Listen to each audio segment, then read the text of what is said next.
Hi everyone, and welcome to the webinar for our launch of the Level 4 School Sports Coach Apprenticeship. And we are joined today by experts Natasha Eason from CIMSPA and Paul Brannan from Elite Awarding to be able to give you a real understanding of where this apprenticeship has been developed from in terms of the CIMSPA professional standards and the minimum deployment standards that are due to be released imminently in the next sort of 12 to 18 months, and how really we can support you as employers to see big impact from this apprenticeship standard if you were to offer that to existing staff as a professional development opportunity, or if you were to recruit new level 4 school sports coaches for your organisation.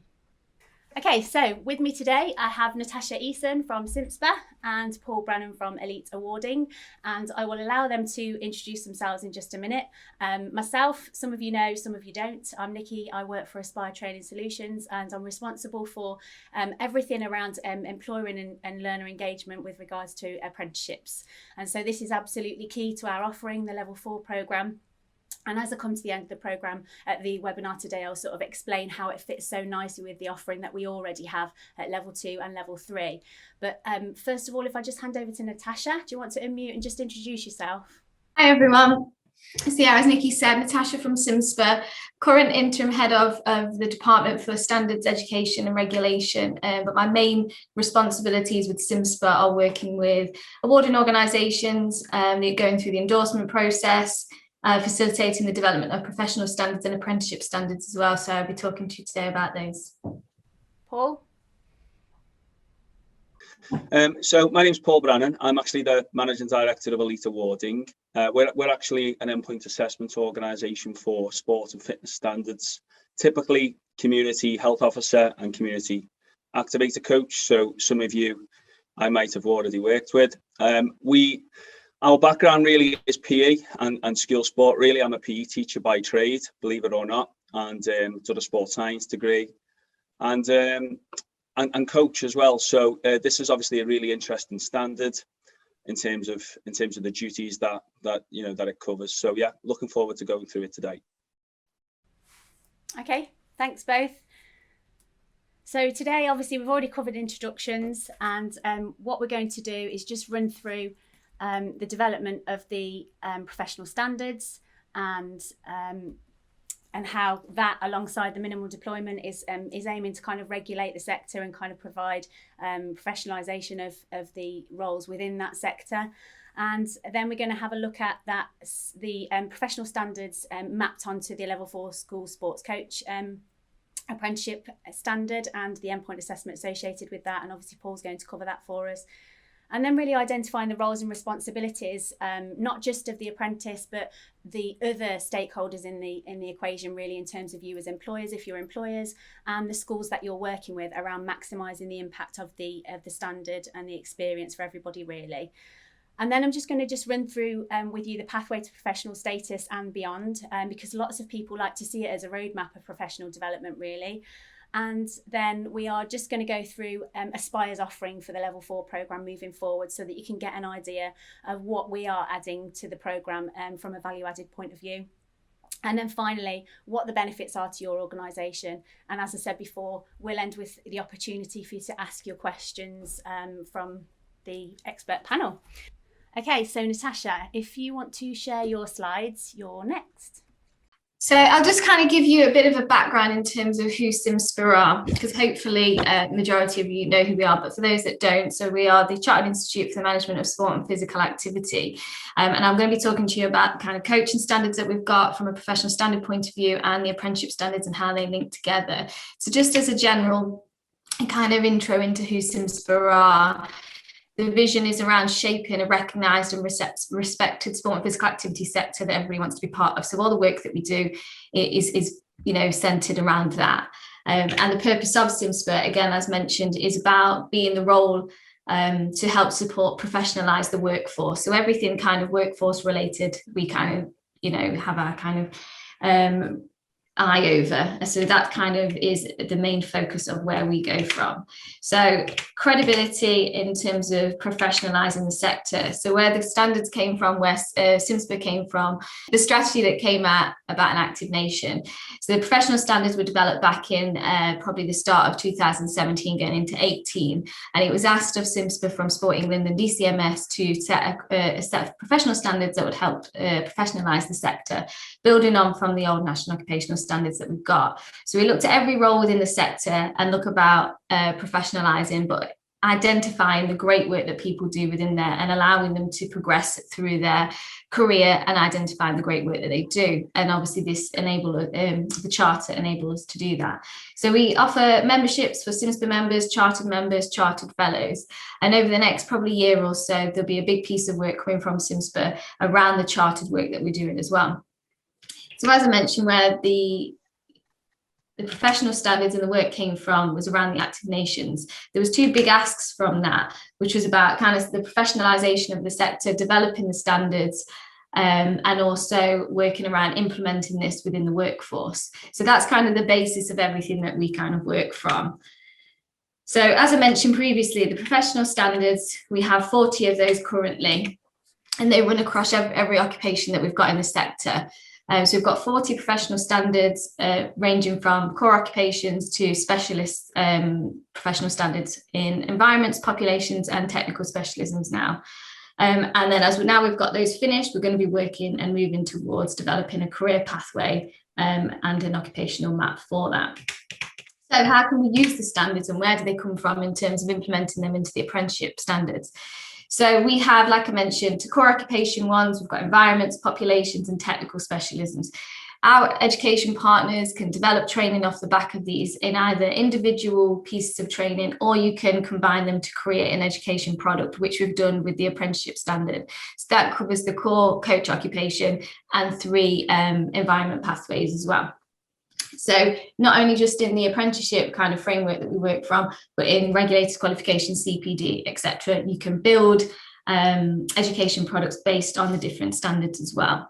So just to give you a bit of a context into terms of how we develop the standards, at the back end of 2019, we developed a new governance structure, which we like to refer to as the engine room.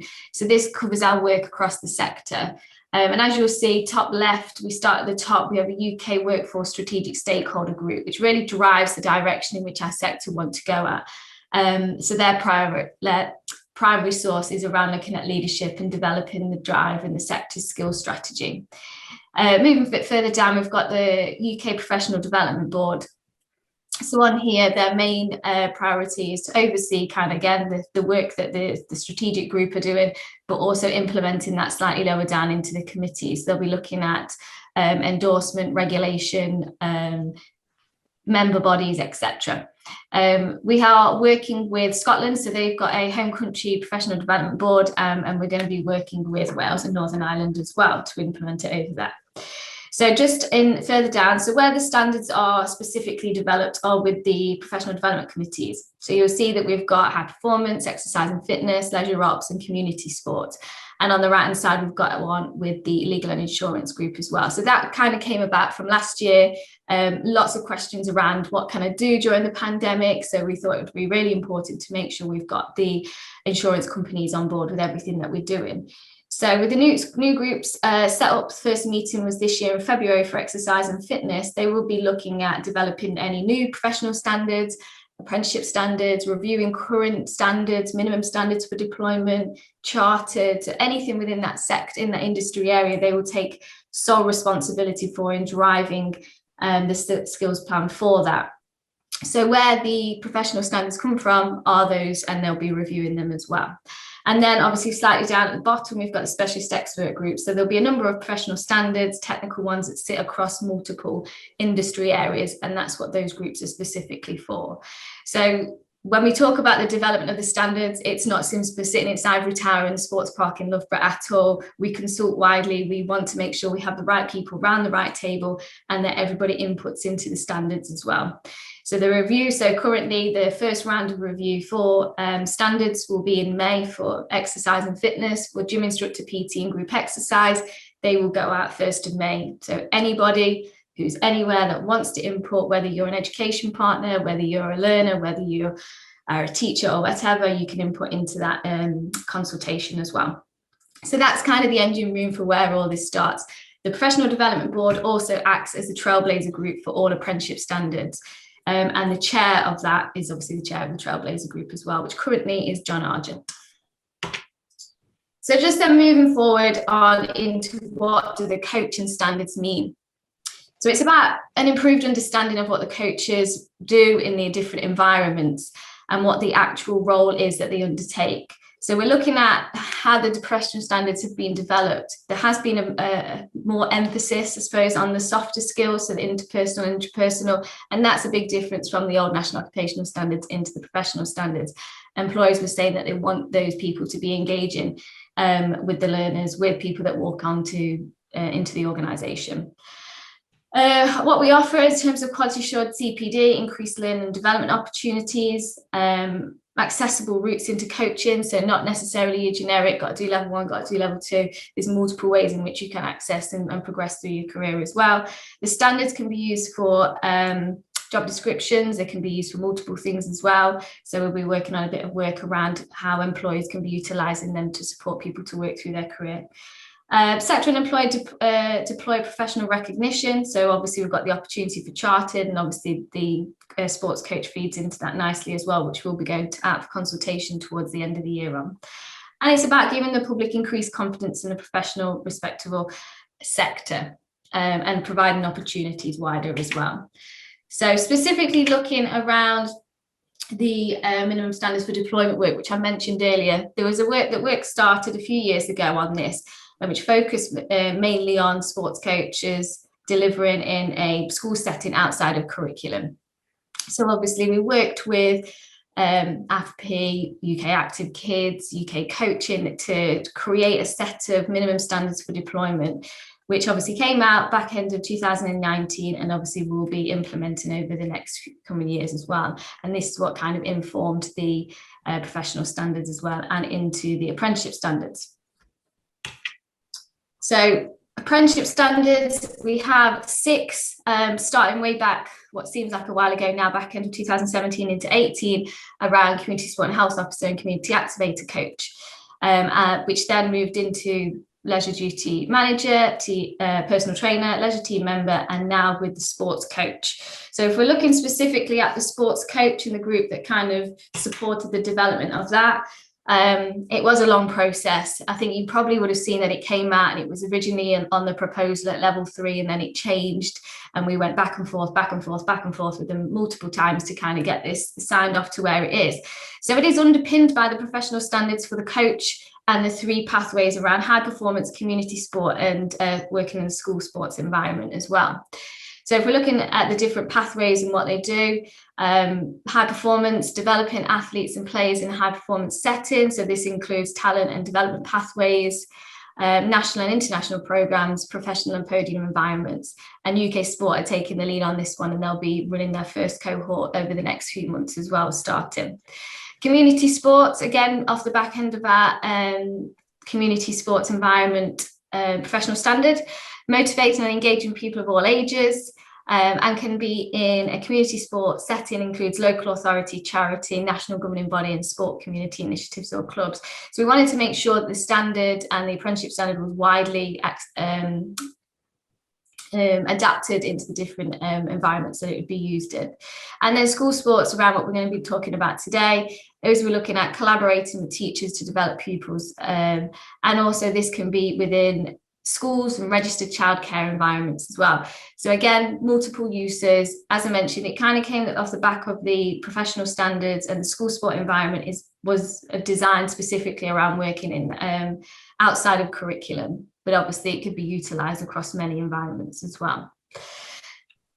So as mentioned, I know Paul will probably speak more in terms of the endpoint assessment, but when creating it, when you're looking at the assessment plan, it's based on a work-based project, practical observation, professional discussion underpinned by a portfolio. So in essence, what we tried to do here was create an apprenticeship that was accessible, that had multiple pathways into different environments that coaches work within.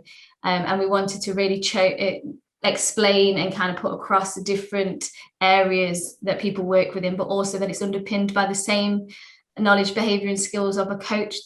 Doesn't matter what environment that you're working in, which was a difficult one to try and get the Institute to understand, that actually can coaches work in a high performance as well at the same level as working in school and community.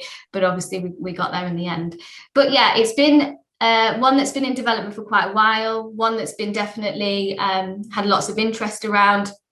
And it's really important for us that we're utilising it in all areas as well. So it's great to see so many people wanting to kind of push this from a school sporting environment. So yeah, that's kind of it in a nutshell. I don't want to, bore you too much in terms of what we've been doing in the background. So if you wanted to find any more about kind of SimSpur and what we're doing, drop me a message, but I'm sure Paul will talk more in terms of what they're doing from an endpoint assessment or organisation point of view as well.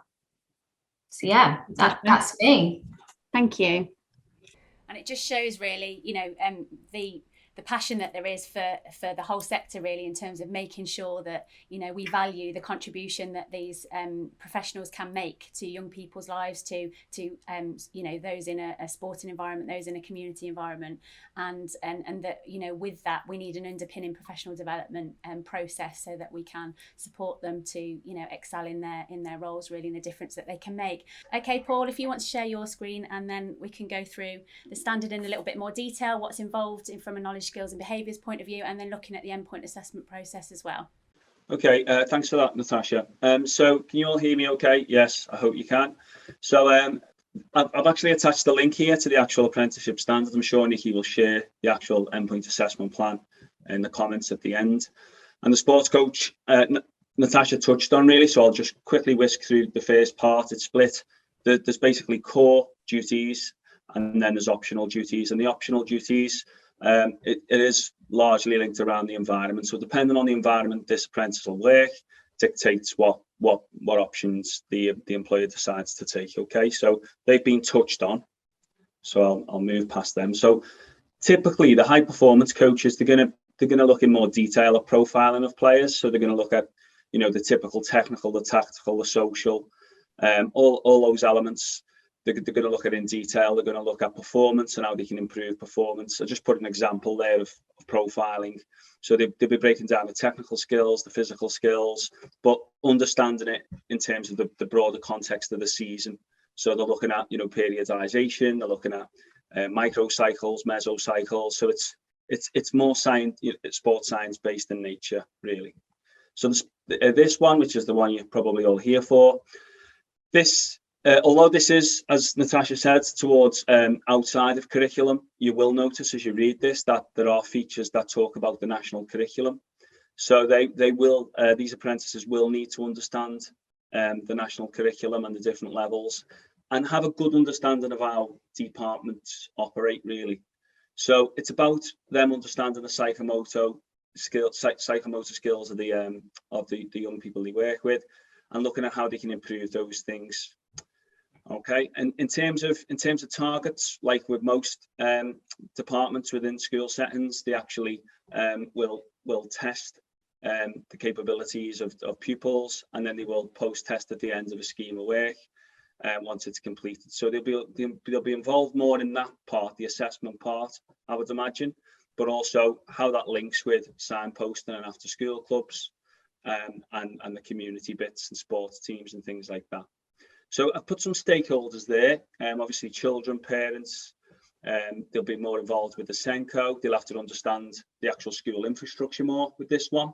Whereas the CSHO obviously was more with community sport and health officer. That was more looking at the assets of the community, looking at how they can be best utilised. This is more about looking at the school as a system, what type of school it is, understanding the hierarchy within schools, so that they can operate, effectively inside departments, but also outside of the school working day as well. And community sport, if anybody would like to talk about this one, this level 4, I'm not going to do that today, but this is the difference really with this one, in my view, compared to the CSHO, which is the level 3, is this is more about actually looking at the skill acquisition elements. So this to me looks at how the actual curriculum is put together, over the course of a season, to actually make sure that you're trying to improve these players. Whereas the CSHO is more about sports development, funding, strength and asset-based approaches. This is more about performance-based development with players. Okay, and the stakeholders for this, again, you're going to be working in the local communities, working with NGPs and sports teams and things like that. I'll just give you a quick flavour of what we would look for as an EPIO. We're not actually approved for this standard yet, nor is any other organisation yet. It's only just been approved. But ultimately, in the first assessment method, there's a work-based project, as Natalie alluded to there, and the apprentices would submit a 500-word outline. And that outline then, it's a bit like a mini dissertation, if you like. So they submit that outline to the EPIO, which would be us. And then we will say, okay, do they hit the KSBs, the knowledge, skills and behaviours, which is what we're trying to do. If we think there's enough bandwidth in that project, we will say yes, big tick. And then these guys will then go away and do an actual 4,500 word piece report. So the report will be focused upon trying to bring value or add benefit to the employer. So it's got to be an actual report. And again, the reason I use the word mini dissertation is because obviously a dissertation is 10,000 words. So this is a fairly serious piece of work. They've got, and really, I'm only bringing this up because you need to understand that before you take these apprentices on. Okay, the next assessment method is the actual coaching part. So these guys will create a coaching session, or, but also understand the actual scheme of work as part of that coaching session. So they know a little bit about continuity, how continuity works. And they will put that in, and we will assess that session, and we will assess the delivery of that session and their ability to review that session. So that plan do review cycle doesn't go away. It's still part of this to some degree, as it is with the community activator coach at level 2. And the third assessment method, which is the part which these guys can get a distinction in, and that's actually the professional discussion underpinned by portfolio. So the portfolio will probably be built over the course of the off-the-job training. And I've just put a couple of examples in. I didn't think these up. I've nicked them from the assessment plan. But ultimately, it's looking at the profiling of players, looking at the as we said, psychomotor skills, looking at all the different grades and assessments they've done. It could be to do with risk assessments, because risk assessments are part of the job. And whereas at level 2, you might expect an apprentice to have a basic understanding of a risk assessment. At this level, you probably expect them to know the different steps of a risk assessment, how to mitigate risk, what hazards are, how to define hazards. They'll have a much broader understanding of the actual 5-step risk assessment process and show evidence of that when we ask questions. Okay, curriculum plans. So what they've done in the curriculum, if they've worked on badminton, for example, how they actually set up the scheme of work. Did they start with serves? Did they move on to backhand serve and forehand serve? Did they go into, did they understand the rules and things like that? So with, again, evidence like that will be useful in their portfolio. And examples of lesson plans. So when you're a trainee teacher on a PGCE, often what they do is when you're working towards QTS, you will build session plans within your portfolio. And again, we probably suggest that that's a good idea with this, having lesson plans with reviews after the session plans are completed. Next, these are the core duties that Natasha referred to, I think. I've just put 4 on there because I did put them all on, but it was so overloading, it was too much. So I'll just pick one. Basically, there's 9 of these, and they will be used across the 3 different pathways. So duty 6, I'll just go with duty 6. So provide support to participants in the wider coaching team through progressive coaching at events and competitions. So as an employer, where would that be useful? Well, obviously the school, hopefully there's going to be some school events when we get back, and competition, intra-competition. And these guys could be an athletics event, and these guys are going to be involved in actually coaching towards the events and the activities. Could be a football festival.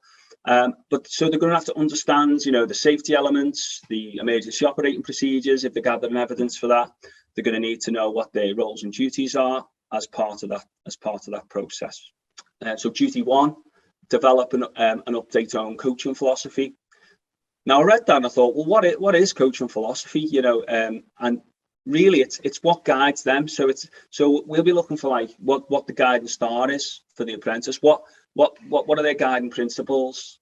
How do they impart their wisdom on others? In a holistic sense, and consider the whole child. So we'll be looking at that. We'll be looking at their professional practice. How do they meet the school's ethos? How do they abide by the rewards and discipline systems within the school? And do they conduct regular continuous improvements? It's audits. Do they look at how good they are, what they could do better, and how they could improve? Okay, this is a really important point. So how does a duty link to a KSB or a knowledge, skill and behaviour? And again, what we do as an EPAO is we assess the knowledge, skills and behaviours.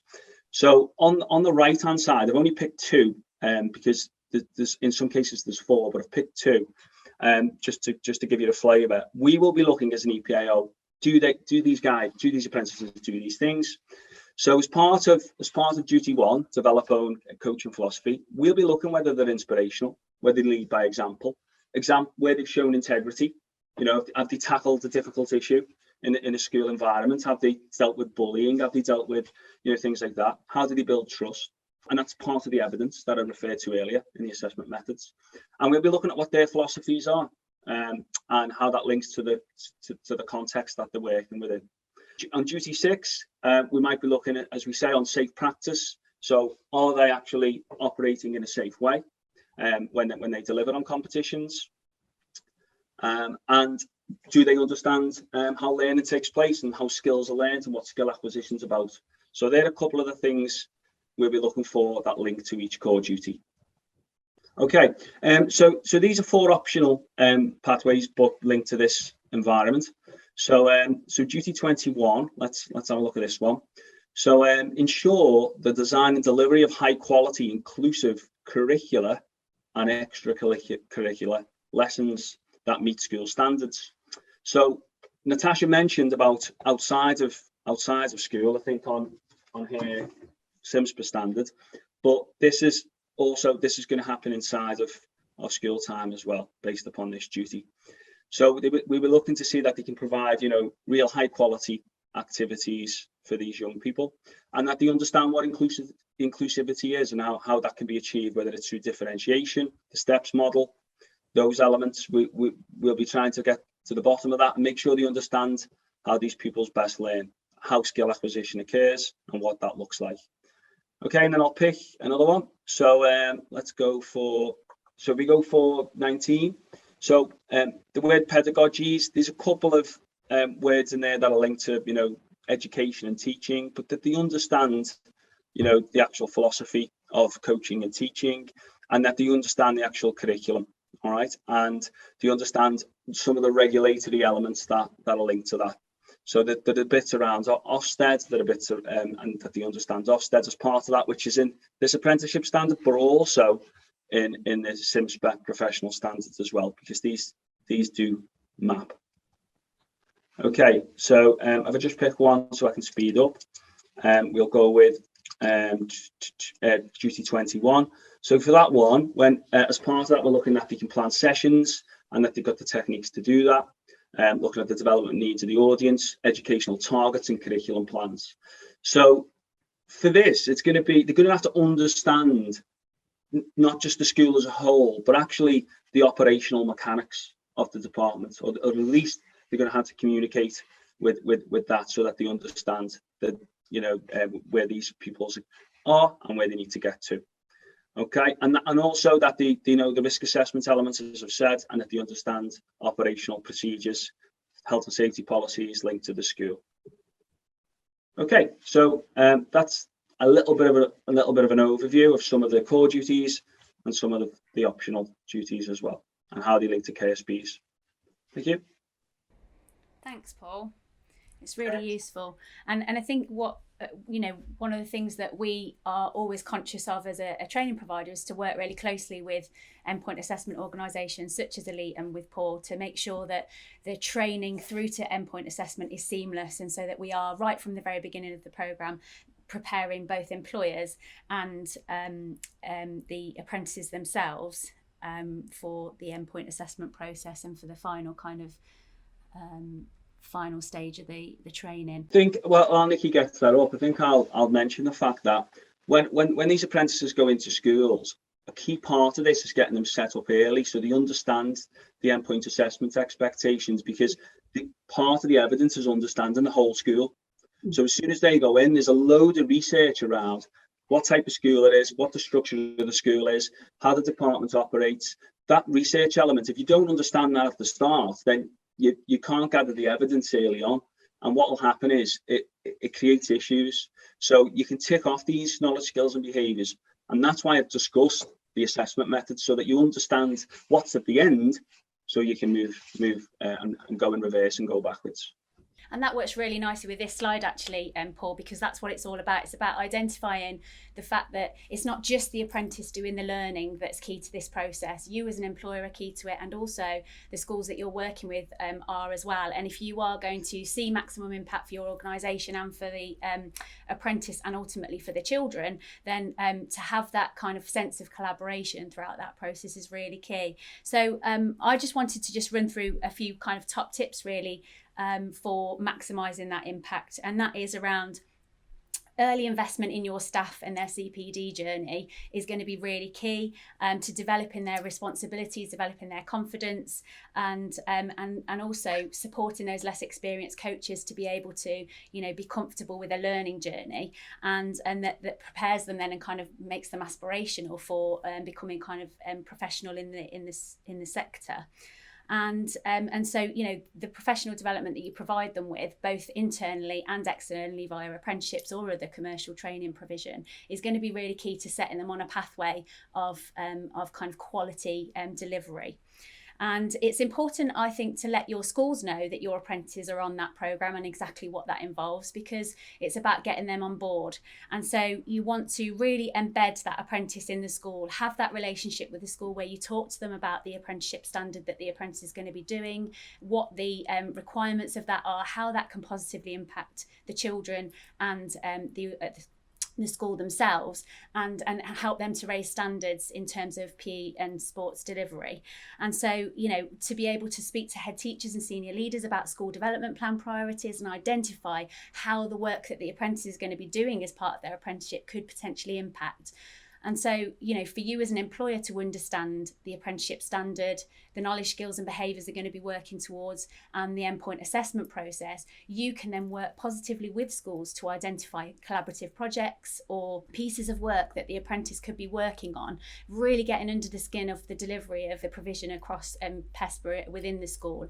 And then, that's really good quality evidence for them and their endpoint assessment process. But it means that you as a school can start to engage in really quality dialogue with those organisations and with schools to actually show that you're a specialist and that you can be a trusted advisor to them with regards to the whole curriculum area, really. And then it's about providing additional responsibilities for your apprentices. So if you know that you're putting them on that pathway of professional development, look for things in your own organisation that are areas for development or areas for need or areas for where you'd maybe like to delegate and give extra responsibility. Give them projects to focus on that will really help them to develop quality dialogue in that endpoint assessment process and help them to push towards that distinction level, because that's going to be really key to them, exceeding their quality and standards, really. And then also about undertaking effective observation, so making sure that you factor in going out, see the apprentice, to observe their practice and give them constructive feedback on that practice, so that you are, really pushing them to stretch and challenge their own practice and develop further and identify the strengths that they've got and the areas for development, and to see those areas for development as a potential and as for possibility rather than a weakness. And I think if you get your members of staff involved in reflective practice themselves right from when you first recruit them, that they are constantly reflecting back on their own delivery and identifying how they can improve that and take it further, that becomes second nature, and they'll always be receptive to kind of constructive feedback on their delivery, and they'll be obviously wanting to improve that over time. And then I guess the other thing really is about you as an employer understanding the endpoint assessment process. As Paul has outlined, it's a meaty piece of work that they're going to have to do. And so you are going to need to commit to that professional journey with them. And that's about releasing them for that 20% off the job training. It's about making sure that you've given them those, quality pieces of work to be able to get involved in, so that they can, really see the potential of that endpoint assessment process. But they are going to need to be committed to it. They're going to need to have the space to be able to work on that.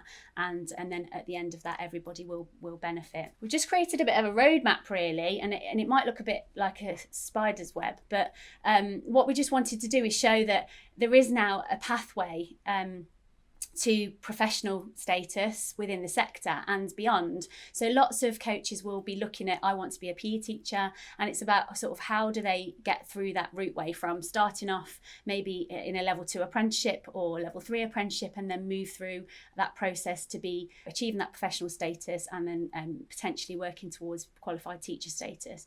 So we've got programs that we deliver here at Aspire. So we've got our Community Activator Coach program, we've got our at level 2, and we've got our level 3 apprenticeships that's sort of teaching assistant, and also our Community Support and Health Officer program.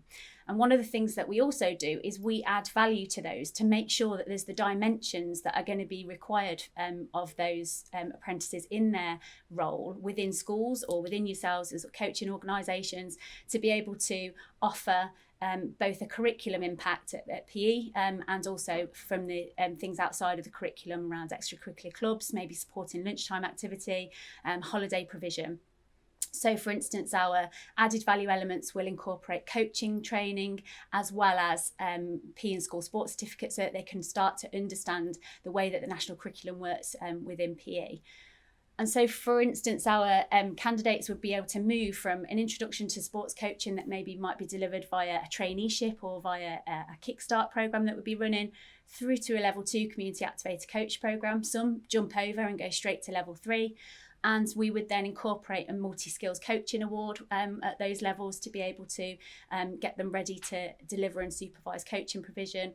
And they would work through those alongside their apprenticeships. And those are really good preparation for the level 4 school sports coach that's now been released. And that's because when you look at the standard in detail, what you see is that it requires an understanding not just of coaching, but an understanding of what happens in a school environment, really understanding how schools work, the curriculum, and how that's delivered, and that whole process of kind of teaching, learning and assessment. And so what we feel really passionate about is that we prepare them in that journey. So those apprenticeships work alongside the added value qualifications around curriculum development and the coaching development skills, and then it prepares them for that sort of journey. And you'll see there that I've added in things like GCSEs and A-levels as well. But for instance, going from an A-level or an OCR study program into a level 4 would be a big jump if they didn't have industry experience, because it is going to require them to already be confident delivering to children and young people in terms of physical activity and sports provision. So it's about making sure that if young people are in that academic journey, that we are making them aware of ways that they can get extra experience and kind of maybe volunteer with some clubs, etc., so that they can start to get the industry experience that will prepare them really well for stepping into a level 4 school sports coach apprenticeship. And then naturally they can move on to a degree apprenticeship of their choice, and that could be vocational, or they could also go through a university degree program, whether it be distance learning or going sort of formally into the academic side of things. And those can lead really nicely into a teaching apprenticeship. So it helps people to see how that journey might work if they do have an aspiration to be a PE teacher. In terms of us, obviously Aspire, we will be delivering this apprenticeship standard, and we're sector specialists, always trying to carve the way in terms of quality, in terms of doing things, in a different way, listening to the different stakeholders we work with. So we've been developing bespoke versions of the level 2 and level 3 apprenticeships already. And as I've just said, absolutely key now is when you look at the knowledge, skills and behaviours of that level 4 one, it's about making sure that our level 2 and level 3 programme really do prepare candidates for that sort of pathway to professional status. We have relationships with levy gifters, so large levy paying organisations with surplus levy who can support small and medium enterprises like yourselves, coaching providers, etc., to be able to fully fund that training and that CPD experience for your staff, whether it be as a new recruit or whether it be as an existing member of staff. We also support our employers with incentive schemes that the government may be offering, or government employment schemes. So I'm thinking of like the Kickstart initiative at the moment that's got incentives for apprentices that are recruited before the end of September of £3,000 per apprentice. That's massive for organisations such as yourselves who would maybe, feel that the overhead of taking on apprentices and maybe the salary associated with that could be a deal breaker. So when you start to look at incentive schemes like that alongside levy gifting to remove the cost of the training, it starts to become a really feasible option to support you in that kind of recovery process from the light of a pandemic. And then obviously we have our active partner network, and lots of our organisations are already receiving wider business support from that network, and we have partners joining all the time. As I said before, we offer value added training for each of our apprenticeships at no extra cost, and we have plans to add value to the level 4 programme as well. And we've absolutely thought about the type of person and the type of role that will be undertaking this apprenticeship, and it's a step up really. It's about looking at leadership and mentoring. So very often these are your most experienced members of staff, and so your experienced coaches are going to maybe be assigned to the support role of new apprentices or less experienced coaches, and so it's about developing their leadership and mentoring skills from that point of view, but also leadership from a project point of view as well. So project management, leading projects and pieces of work for you and your organisation, and being confident in schools when they're actually kind of handling that kind of dialogue at a strategic level linked to some of those priorities that a school might have. Looking at developing health and wellbeing qualifications to offer to these apprentices, and that's about sort of that link really between mental health and physical activity, and they go hand in hand, and health and wellbeing, etc. Delivering a paediatric first aid qualification, and that's obviously, like you say, these apprentices are going to be handling groups of young people themselves, so it's about preparing them in their wider professional development sense. And then obviously that ongoing development in terms of the PE curriculum, and again at no extra cost. So this is huge for your organisation. It's a lot to take on, and I think you need to think really carefully about whether or not you can commit your staff to that journey. It's a 20-month period that they're going to be in learning for, and so it's a long time to have that kind of release time for their professional development, but you will see the impact of it, and it's about sort of seeing that bigger picture and seeing that journey that your staff will go on. It's huge for staff retention and retaining quality staff by offering them that opportunity, but also it's about working towards those minimum deployment standards and making sure that you're prepared for those, and having that brand reputation really in terms of showing that you want a skilled workforce that are receiving that current training and keeping up to date with changes in the industry, etc. And then it's about effective delegation, so using quality staff to take on extra responsibility and projects, as I've already mentioned.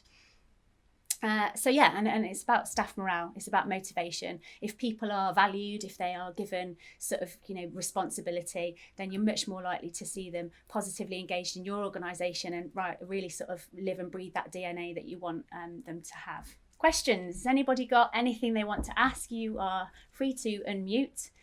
Massive thanks to Natasha and to Paul for contributing today. It's been really useful to hear from them in terms of being the experts really in the field in terms of developing things, and who will be supporting us with that whole learning journey moving forward. But if anybody's got any questions, we do have about 9 minutes.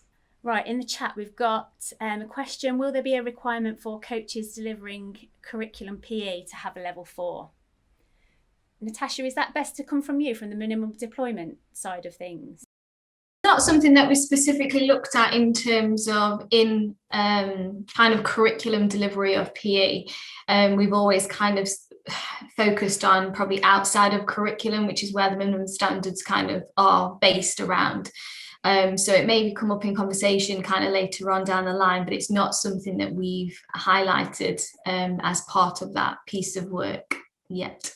Sorry to interrupt. Would it be possible to just get a bit more information on the minimum deployment standards and how they're going to be enforced and how they'll come into effect, please?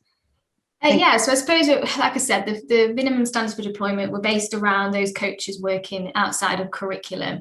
And it was looking at the fact that we're moving away from have to have level 1, level 2s, those kind of qualifications to meeting the professional standards.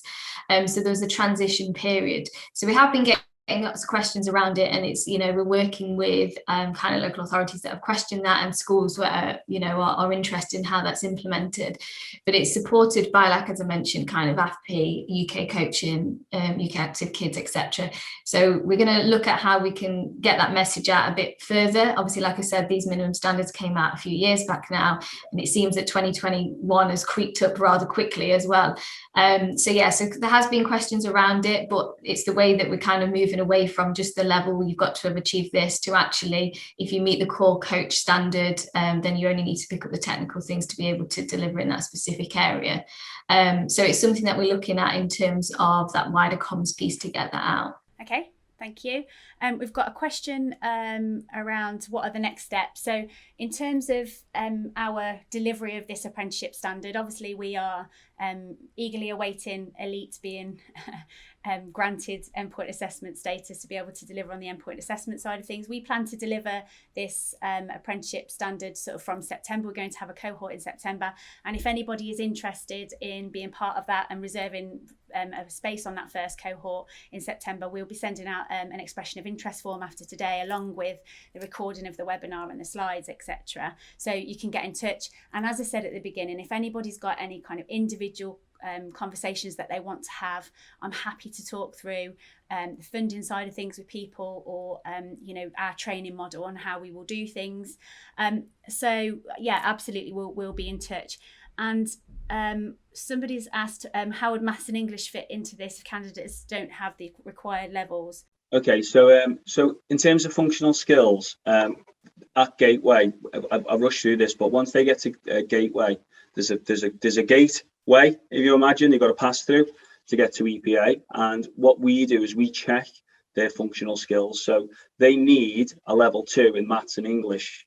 There could be a few adjustments if they've got an educational healthcare plan, but typically they'd need a level 2 in maths and English, or a GCSE grade 4, or a grade C in old terminology. So that's what we'd be looking for the maths and English. And to mention what Nikki said there about the employer support, if Elite is the approved or chosen EPAO, we want to work more with employers and actually have more dialogue. That's something that's a priority for us moving forward. So as this goes through development, that'll mean us sort of making sure you understand all the different elements, and so we all sing from the same hymn sheet, really.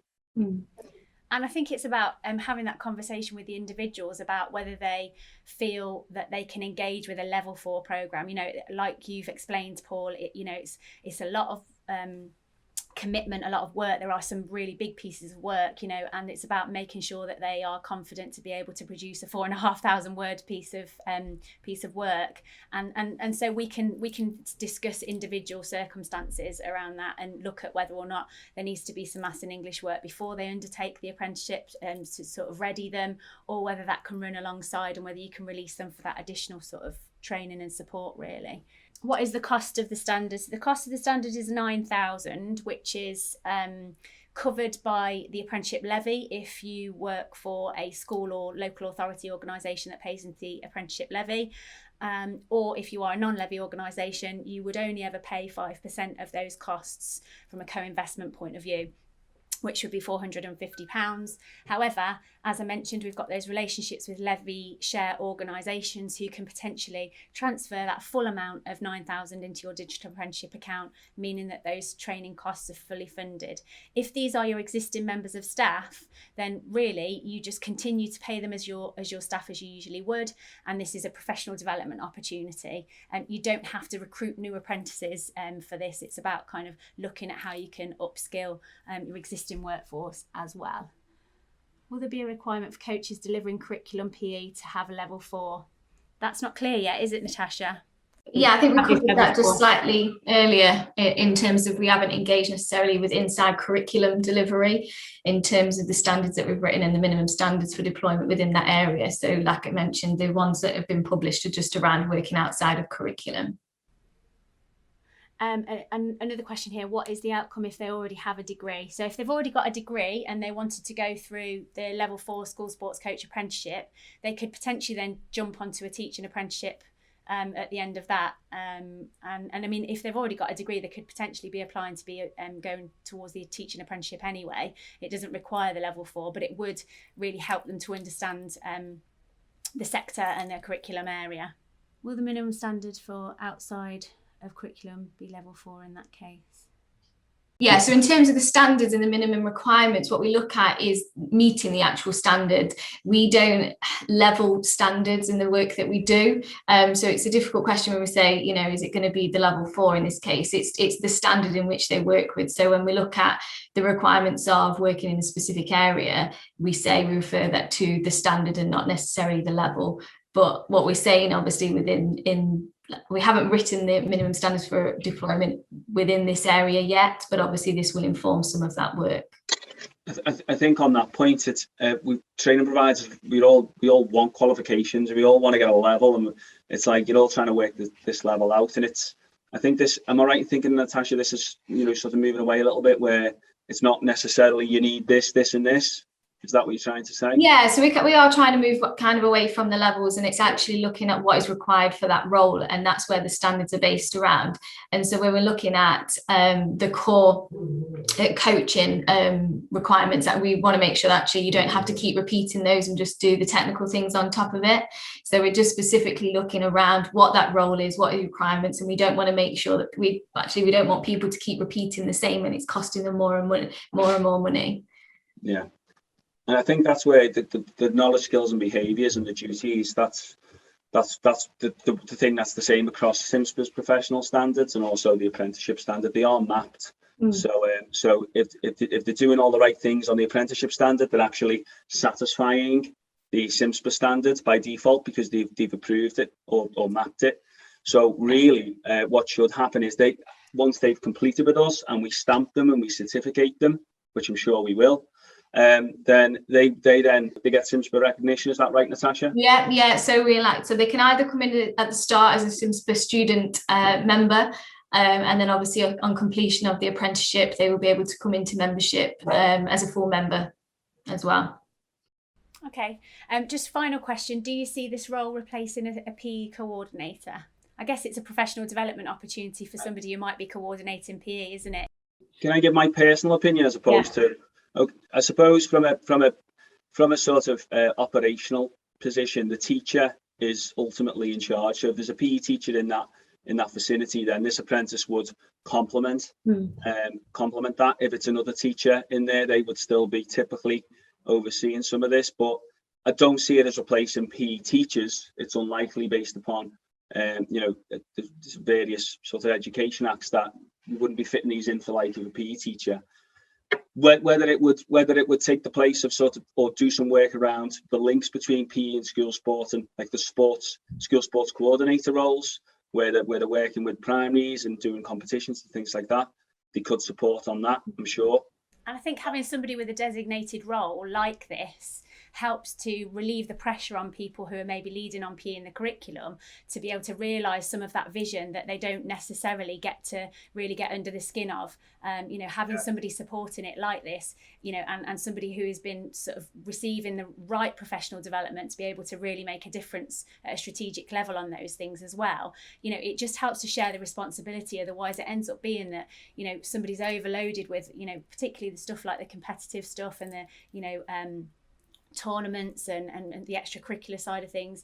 It's about sort of sharing that load, isn't it? Yeah, if these guys, looking at it from a departmental point of view, if there's a PE teacher that runs a curriculum lesson and you're doing sort of clears, for example, then obviously having a sports coach, ideally, if they've got a level 2 in badminton, great. But if they do an after school club and they work on routines using that clear and complements that and as a performance feature to it, then obviously that's where the link is. It's as you say, it's to actually take that further and to actually, I think the word was continuity earlier on, it's to push that forward. So it's to optimize performance, I would say, as opposed to say, right, crack on, the PE teachers will go and drink a cup of coffee. Or at primary schools, obviously, it wouldn't be a PE teacher, it might just be the teacher. Okay, and that's final question, and then I'll close things down. Is there a maximum age or any restrictions? And that's a no. There's no age cap to apprenticeship engagement anymore, and so and no restrictions from that point of view. So it's open to all, providing they've got the eligibility criteria for apprenticeships in terms of living in the UK, etc. But yeah, so we can talk about individual circumstances if you've got somebody in mind. Okay, so from that then, I will say thank you for your attendance, and thank you to Paul and Natasha. Sorry, can I just jump in one more thing? I'm going to butt in. On that point of what Gavin's mentioned there, obviously with Sunak's point about age being, the incentives are now open to all ages. I think that's quite a useful point for people to say that, if they're 32, you can still access it and the incentives are still there. If they're 18, you can access incentives. Yeah, and that's for new recruits, isn't it? So if you're recruiting somebody new, that 3,000 incentive payment now is uncapped in terms of age and numbers. You can recruit as many as you want and get that incentive, and that's huge in terms of support for the salary. But if they're your existing staff, you wouldn't get the incentive payment, but it is, again, it's uncapped in terms of who can engage with it from an age point of view for their professional development. Okay, anything else that anybody wants to say? Speak up. No, it's been really lovely to chat with you all today, and thanks for your time, and massive thanks to Paul and Natasha for their contributions. It's been really useful.